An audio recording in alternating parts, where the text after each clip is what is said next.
Hello, and welcome to Khyber Shards, a 5th edition actual play show set in the Eberron campaign world. I'm recording this kind of late. It's been an evening around the Summerhawk household. um, but we have a KSA tonight. I've got a couple of Game Master questions and a couple of NPC questions. And so we're going to do a little of each time. We're going to start with the NPCs and then move into the GMing questions. So our questions today for the NPCs are coming from Emily and Laura. Beginning with Laura, asks Tommel, surprise, did you have fun with the sharks? They don't seem to be scared like animals normally are. How did the glowy eye thing happen?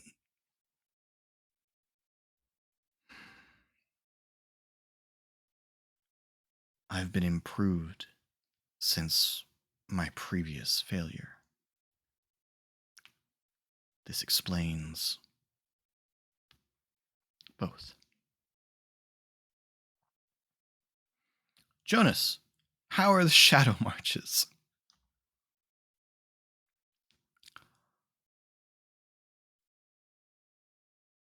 The shadow marches were just fine. Greg says, well, this is not a question.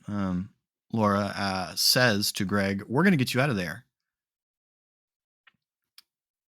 You can't tell me what to do, man.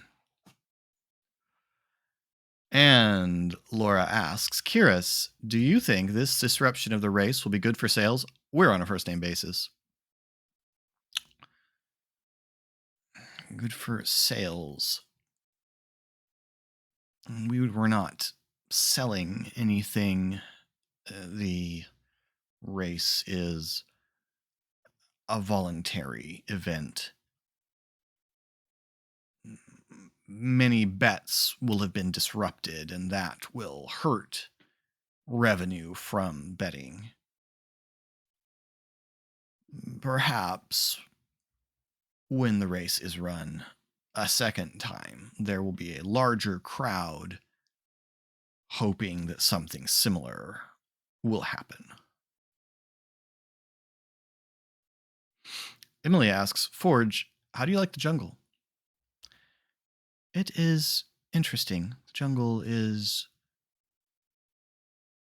very different. I have some memories of it, though I do not have context for them. It has been interesting, though I am glad not to remain in the jungle any longer. Emily also asks, Gerald, had you been able to continue to stay in Stormreach, do you think that you and your business would have been able to weather the earthquake? And have you been able to get your life back on your feet since you were forced to pack up and leave town? Ah, my friend, you must understand. A disaster to one is an opportunity to another. Any time trade is disrupted, those of us adept at procuring the needs of others always do well.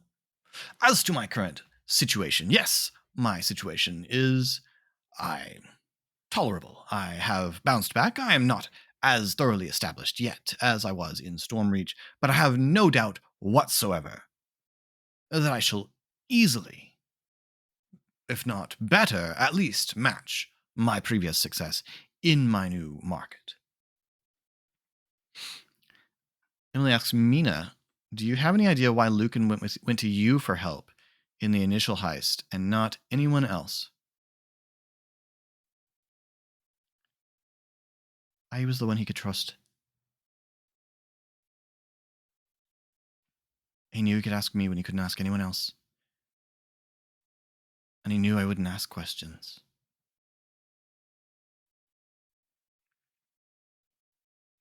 And I let him down. And our last NPC question also comes from Emily. River/Keeper of the Grove, are you happy? Because that's what really matters. I am happy, yes. I am busy. I have much that I can do here, and I enjoy that. I enjoy having a purpose, and it is good to create a place where others can be safe. Well, that's all our NPC questions. Thank you all so much for submitting those. A couple of GMing questions from Darren and Emily. Uh, Darren asks, if one of the PCs had real Stormlord potential, would you have allowed them to try to get the position, or would that have removed the PC from the campaign? That's a really good question. I don't think Ari lacks Stormlord potential. I think, well, I suppose I share some of Thora's opinion that currently the Stormlords might eat Ari alive, but um, I'd have been, I'd have totally been okay with a PC going for it, including Ari if he insisted on pressing his interest and trying to get around Thora and pursuing it. We already see that Ari is kind of working around Thora in his book club. Would it have removed the PC from the campaign?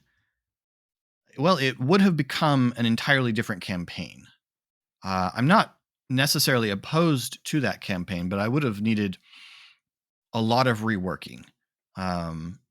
Now, I'm running a home game where my player characters are rulers, and it is tricky because at what point does it no longer make sense for those player characters to go on adventures if they're also ruling a realm of some kind, even one as slightly informal as Stormreach is? So that makes it a little bit tricky to figure out what it looks like. So I'm not sure what exactly that would have looked like, uh, or how best I would do it given the rule system that we're using, because 5th edition is not primarily designed to handle that. So it would have made for a very interesting shift. I would. The short answer is yes. I'd have allowed it. Whether that would have removed them from the campaign would probably have needed to be a conversation between me and the group as a whole of whether we wanted to switch to a different kind of game, with primarily a political game, or whether we wanted to move, let's just use Ari since he's the one that expressed an interest in it. If we wanted to move Ari to becoming kind of a secondary player character for Eric, that between adventures or when we're in the city, Eric can run Ari and handle the politicking stuff. But when adventure calls outside the city, or when adventure is of the kind that Ari cannot himself pursue while remaining a Stormlord, like, things that are sort of crime, Eric having a different PC to play that we would need to introduce. So it would have required, I think, some work to make it fit into this campaign. I would totally be open to it, but it would have required a lot of reworking, and I'm not completely sure what that would have looked like or how it would have affected the other player characters. So that's, I think, the big thing is Shade's got some interest in it. Pog has no interest in jumping into political intrigue, I think. And so I can't imagine Pog enjoying becoming a Stormlord's assistant, henchman, muscle, especially with his more heroic bent. Shade might, although, again, might need some further development to be able to do good at that. So there would have been difficulties, but I'm up for it. And I suppose, given how things proceed, I would still be up for it, depending on how things go from here. And then if D&D Beyond could easily track more than one inspiration at a time as a house rule, would you use it or limit the PCs to a single inspiration point at a time?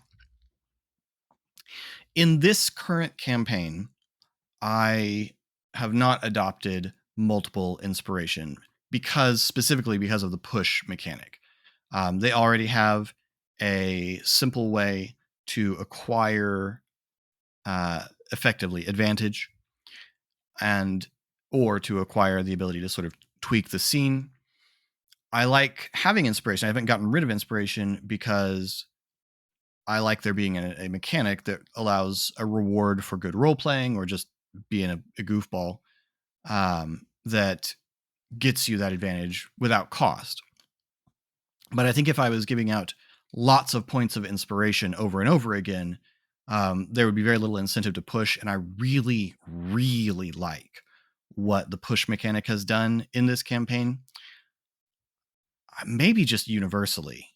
Um, we had kind of a conversation about this in the watch party. It's not necessarily a mechanic that would be great for every campaign, but it is really good for this. And I think really good for just for like the heroic high fantasy model, the sort of cinematic fantasy, being able to do cool action oriented things. And I think it works very well for that. I guess it doesn't have to be specifically fantasy. Push would work in a gritty setting too. It's just a setting where you want the PCs to be able to do more things more successfully and take bigger risks. And I like that a lot. Then Emily asks,